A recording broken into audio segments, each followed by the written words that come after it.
Hey, I'm Molly from Speak More With Me, and right now I'm going to be talking about the concept of just think in English. It's so easy.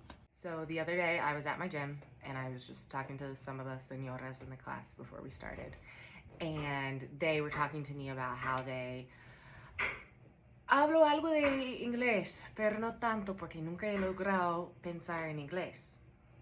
I heard that, and I hate hearing this because I hear that all the time. Because I think it's like a common thing that people will say, oh, well, you know, you're translating. Stop translating in your head. Just think in English. Or for me, learning Spanish, I always heard, just think in Spanish. But, okay, let's think about that concept. How ridiculous is that? Something that you have done since you were 0 years old, an unconscious behavior, thinking. We don't have to talk about philosophy here, but to know that we are not always consciously thinking. A lot of this is unconscious. So we can't just automatically just say, I'm gonna think en otro idioma y de repente puede cambiar el chip y pensar y hablar en otro idioma. No, it's not that easy. It doesn't mean there's not a solution. It just means that that's really bad advice. Like, if it were really that easy, you would just do it. So how can we achieve this, but in a realistic way? Okay, what we can do is we can take passive activities in our life and we can make them active, but thinking in the other language. But we have to actively do it. So, example I gave while we were at the gym. I said, okay, look, Gabby just walked in. We're gonna think in English by literally labeling. Say colors, say numbers, say opinions, say whatever. So we said pink, hair, beautiful, strong, exercise. Then we turned around and we looked at somebody else and we did the same thing. And another idea. Okay, you're at the gym.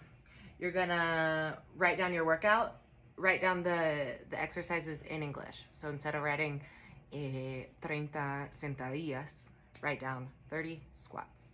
And then as you're doing your squats, count in English. So you had to actively read in English and then actively change and not think 1, 2, 3, but think 1, 2, 3.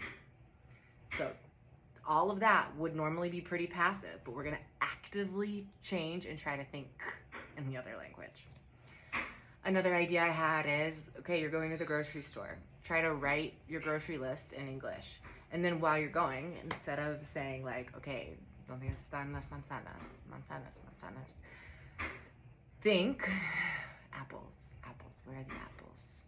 Okay, so, but you have to actively do it. And as you go, again, labeling is your friend. Think, 1, 2, 3, cereales. Oh, no, that was in Spanish. That's what I would do. You would say 1, 2, 3, cereals. Okay, keep going. Chicken, eggs. Labeling, because what we need to do to achieve this goal of thinking in the other language is take a passive activity and actively insert English into it. It's kind of funny, I have this memory of being in high school where my Spanish was terrible. I also didn't like it, but for some reason I would speak in Spanish in my head. So I guess I was kind of thinking in Spanish, but about the silliest topics. Okay, so I ran track as a team sport. So we're just running in a lot of circles. And I would think of school supplies. So lápiz, cuaderno, bolígrafo, whatever. And then I would start adding a number to it. And I'd say 2 lápices, 3 cuadernos. And then I would add a color.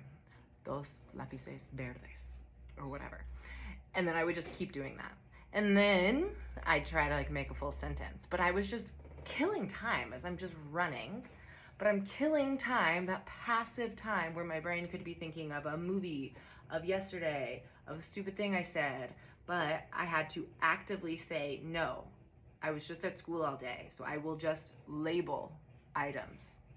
Then little by little increase it. And then before you knew it, yeah, I would literally be running and just thinking tengo 3 lápices verdes. Okay, was that improving my Spanish overnight? No, was I finally slowly but surely achieving that goal of thinking in the other language? Yeah. So it's not magic. Don't ever take that as like black and white advice when somebody just says, oh, that's your problem. You're thinking in the wrong language. Just think in this language. That's lame.